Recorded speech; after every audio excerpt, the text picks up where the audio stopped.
Hello, welcome to Clash of the Rams, the sports talk show. I'm your host, Jeremy Hayes. Along with me, we've got Eric Russo, Ryan Chevy Chevalier, Which is a better horse, a colt or a bronco? Daveson, Perez, How's it going, everybody? and Brandon Crosby. Welcome back, fresh off spring break. All right, we're going to jump right into our top story, which is Peyton Manning, a Bronco. Well, not yet. In negotiations with the Bronco. Don't report me on that. Anyways, what are your thoughts on the Peyton Manning frenzy, and which it's looking like he's going to sign with the Broncos. He's in negotiations. He says he wants to be there. What are your thoughts on it, Eric? I think it's a good spot for him. Not in the spotlight out in Denver. He was in India all those years. Not exactly a media hotbed. Not a lot of pressure on him from that side. But the big thing with him is going to be health. We really don't know if he's going to be healthy yet, so we won't know that until he's out on the field.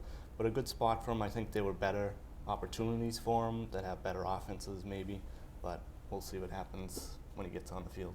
All right, Chevy?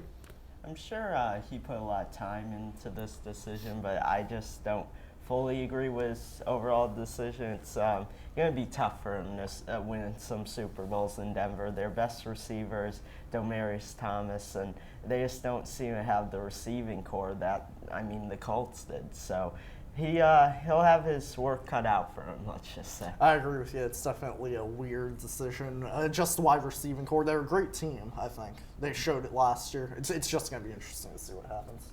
Daveson? I actually like this move by Peyton Manning and the Denver Broncos organization, simply because, like Eric said, Peyton Manning doesn't like the spotlight, and it's just building on their success for next season.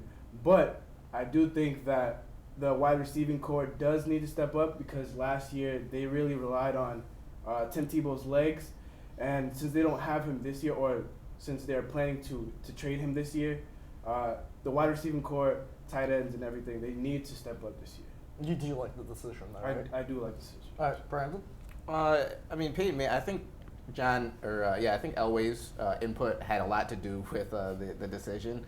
Personally, if I was Peyton Manning, I wouldn't have chose the Broncos. Obviously, there's a lot of other factors that go into it. But, if you went to the Cardinals, you have someone like Larry Fitzgerald to work with. If you went to the 49ers, they're loaded now at pretty much every position. So, that would have been a great fit. I think they would have done a lot better. But I don't know. I think there's a lot that went into the decision. But if I was him, I just wouldn't have picked Denver. I didn't think it was the best spot for him. Yeah, it's definitely going to be interesting, the press conference once he signs. Everybody's going to ask why Denver. So it's going to be interesting. But another question that pops up is, what Tebow Mania? We talk about it every show. Now all of a sudden it's going to disappear. What the heck? Anyways, but now they're talking about trading Tebow. So, just real quick, asking you guys, where do you think he's going to stay, or is he going to land somewhere else? And where do you think he's going to land, Eric? He's definitely going somewhere else. I'll say Foxborough. What the heck? Really? What do you think he'll play quarterback? No, of course not. Okay, good. But it'll be fun. Yeah, okay, we'll see. Right? I think he'll go to Miami. They've been looking for a quarterback for quite a few years now. Yeah, okay.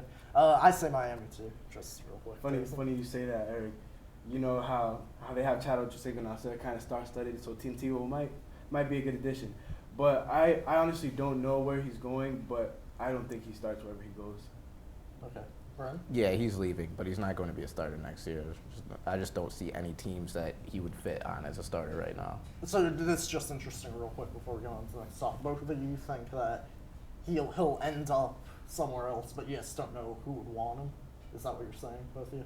Yeah, there's a lot of teams would kill for a backup like Tebow, but as a starter, So there's no telling where he could go, because a lot of teams could use him. It's very interesting. I agree. All right. Moving on to our next topic, we're going to go over to our Bruins specialist, Eric Russo. Just give us a couple of Bruins updates. Yeah, a great win on Saturday to get back on track after their rough stretch. They lost 4 in a row. Really, since the first of the year, they haven't been great. But Tim Thomas was back on track. If he can play like that the rest of the year, that's going to be huge, because they don't really have a backup right now with Tuukka Rask out. So he has to shoulder the load going into the playoffs. We saw Marty Turco in his first appearance, 3 goals in the first 5 minutes. Didn't really work out. So they're going to depend on Thomas. They're getting healthy. Rich Peverly's going to skate tomorrow, I think. So if they get him back, that'll help up front. Nathan Horton, not sure if he's going to come back this year, but they're going to get healthy. Hopefully they can build off that win, head into the playoffs. Just real quick before we move on, do you think we'll be the same team without Horton? It's tough to say they're the same team without him, but I think they can go on a run even if they don't have him. But they're not the same team. But they did it after Game 3 in the Stanley Cup last year without him, so okay. I don't see why they couldn't do it again. All right, thank you, Rick. Yeah. All right, moving on to our next subject. This is our basketball segment, NBA and NCAA tournament. It's March Madness, so kind of just get some general thoughts on the tournament. It's definitely been interesting so far. Kind of get some general thoughts, Brian. Yeah, it's definitely been an interesting tournament with Lehigh and Norfolk State knocking off Missouri and Duke, the two number 2 seeds. Two 15 seeds have never knocked off two number 2 seeds in the same tournament, so that's definitely shows you how crazy it's been this year. And I think teams are starting to realize that some of the smaller teams like Duke and Missouri, who rely on jump shots, if they just play some tough D and hang in there, then they can definitely compete. Like some of the lower seeds can definitely compete with a Duke or a Missouri. And yeah, I'm sure a lot of people are happy with Duke and Missouri ruining their bracket.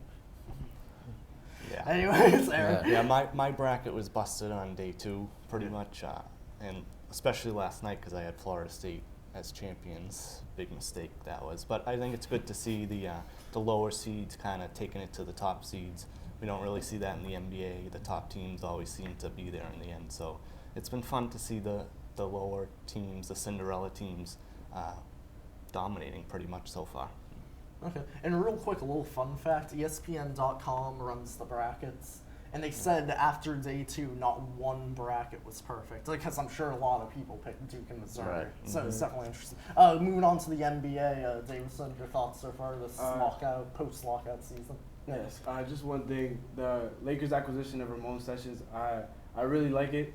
I like the fact that they have a point guard that can take it to the rim and that can distribute the ball, has quickness, and is very young, so he can provide that young feel for the future of the Lakers now. Derek Fisher is to the Rockets now, but today he and the Rockets have finalized a buyout, which will leave him open to decide which team he would like to attend next season. The tournament is really distracting everybody from that fact, but that's just a huge story with Fisher. So, Ryan? Looking at the Chicago Bulls, they look to be a championship team again, and they beat the Miami Heat without Derrick Rose a few days ago. Very impressive, and they have the #1 record in NBA. Our Celtics still hang in there with the 7th seed. They play Atlanta tonight in a big game, 2.5 games behind Atlanta. Real quick, do you think the Bulls are a favorite over the Heat? I think right now they proved that they could maybe win the championship. Okay, interesting. All right, I'm going to give you guys some quick Suffolk University sports updates. With men's baseball, they went down to Florida, which I was there during the spring. And they ended up going 3-6, but now they're back in Massachusetts. They'll play a game this weekend, and hopefully they can get back on track. Also, tennis is starting this Saturday, which a lot of people at Suffolk don't know is our dominant sport. And we have somebody who actually made the tennis team, so I just want to congratulate him as a freshman. So congrats, Ryan. All right, we're going to move on to game time, which is called Build a Franchise. Okay. And basically this involves the NFL free agency. The idea is that not a couple years ago, it's not like a decade, with the Texans, how they developed a franchise, you have to start from scratch. In free agency, say you started a team right now, who would be the one guy you'd want to snag right away, Brandon? With the exception of Peyton Manning, of course, right? Yes, I should add that. Without Peyton Manning doesn't count. You can't touch him. That'd be too easy, all 5 of us. Right. Go ahead, Brandon. I think that I would pick Mike Wallace. Usually, when you talk about starting a team, you'd go with a quarterback, but I don't really think, besides Peyton Manning, of course, I don't really think that the free agents out there are that great. So I would pick Mike Wallace, a guy who could, maybe teach a young quarterback or bail a young quarterback out, because young quarterbacks make a lot of mistakes. So, I think, he's a guy a quarterback can just kind of throw the ball up and he'll just find a way to get it. And he makes big explosive plays, which can really help take the pressure off of your defense as well. So. All right. And would you be willing to give up a pick? Oh, right, yeah. You have to give up a pick because he's a restricted free agent. But yes, I would. Okay. The free agent I would choose to build a franchise, or who I think that the team that should pick this free agent, is Alex Smith. Even though it's going to be tough for the Miami Dolphins, who met with him today for about 5 hours, it's going to be tough for them now that Manning is in Denver. Because the 49ers would want to keep Alex Smith with their wide receiving core that they have there.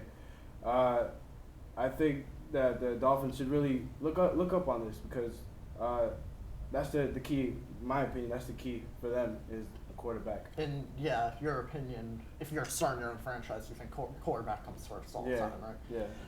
Going into mine, I kind of agree with that, but I had to. For some reason, I don't trust Alex Smith at all. So I wanted to go a little off the wall. I think when you start a new franchise, you need to get a veteran on your team, because you know you're going to get a bunch of young guys on that team. So I'd go Jeff Saturday, one of the best offensive linemen in the league. Not necessarily playing wise, but also his leadership, I think, overshines that. So I'd definitely want a leader on this team if I had to pick somebody. So I'd go with Jeff Saturday, a former Colt.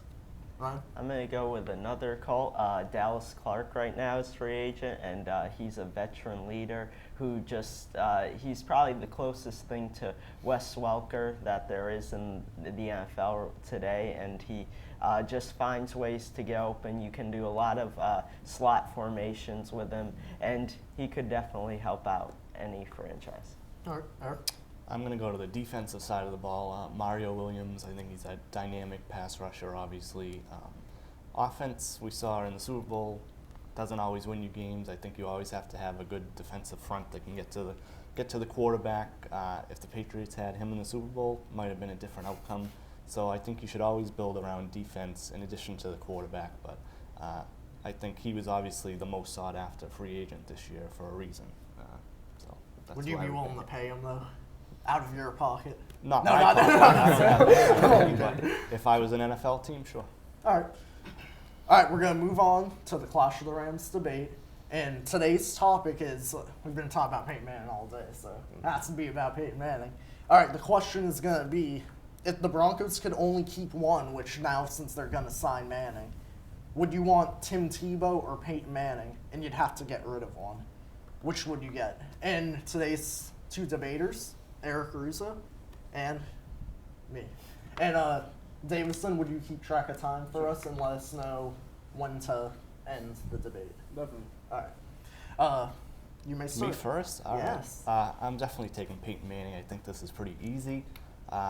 Tim Tebow is a nice story. He had a couple good games last year, but we all know who the better quarterback is. Peyton Manning is one of the best of all time, 3-time MVP, Super Bowl champ. Tim Tebow, he had that great pass in the playoff game, but we all know he can't throw the ball very well. So I think this is pretty obvious that Peyton Manning is the better choice, even if we don't know if he's healthy. All right, so I can't believe the words are coming out of my mouth. You've watched the previous shows, but I think this is a bad move. You gotta keep Tim Tebow. I don't know what to say about it. Just basically, you can't draft a guy and give up on him right after he starts looking pretty good. I mean, it's just mind-blowing to me that they're doing this. They're willing to give up on their franchise guy for 3 years that they don't even know if he's healthy. I mean, keep Tebow. If he's not good, trade him away in the future to another team. But, I mean, don't do this now. I would rather want Tebow than Peyton Manning. Okay. Put the names aside. You have a 3-time MVP and a Super Bowl champ versus a 2-year or a 1-year starter, a 7-game starter who has a bad arm. Who would you choose? All right, speaking of a bad arm, how about a guy with a bad neck? That's pretty important. I just want to say that you said that you don't care about if he can throw. We've all seen from the footage that he can throw. But the biggest thing is if he doesn't have that Colt offensive line anymore. You're talking about a team where they were blocking for the option pass. He's going to go in there first play. If he gets killed, guess what? All of a sudden, you don't have Tebow anymore to save you. But wouldn't that hurt any quarterback if the offensive line isn't great? Does every quarterback get neck surgery? No, but This is a pretty big deal. People don't understand that. They were talking about this a year ago. We were talking about this might be the end of his career, and it's definitely knocked off a couple of years. I just think it's just not a smart move to me. I just think 5 years and $90 million is pretty significant, and I don't think Denver would do that if they knew that there was a big risk. So. All right, 5 years. This isn't guaranteed 5 years. We know a lot of us are fans of the Patriots. We know it's a cutthroat league.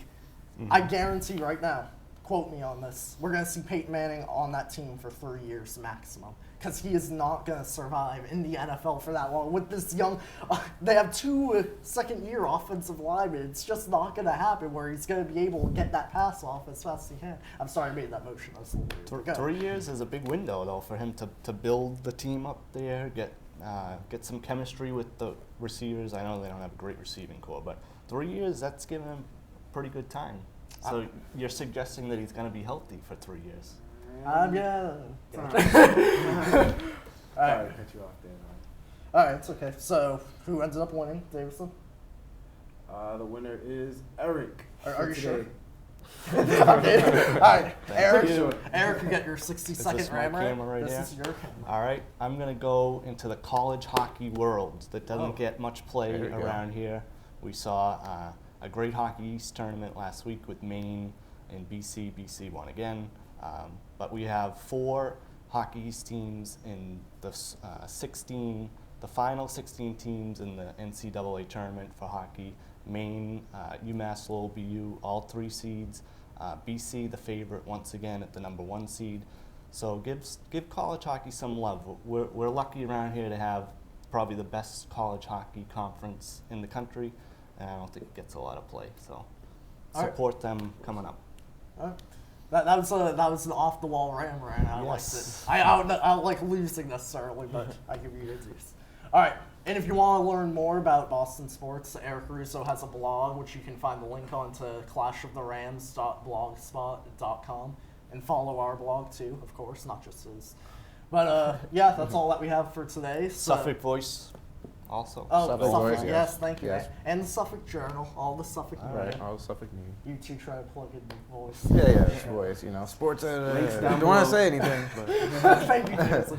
All right, that's all for our show today. We'll see you guys next time. This is Studio 73, Clash of the Rams. We'll see you next time.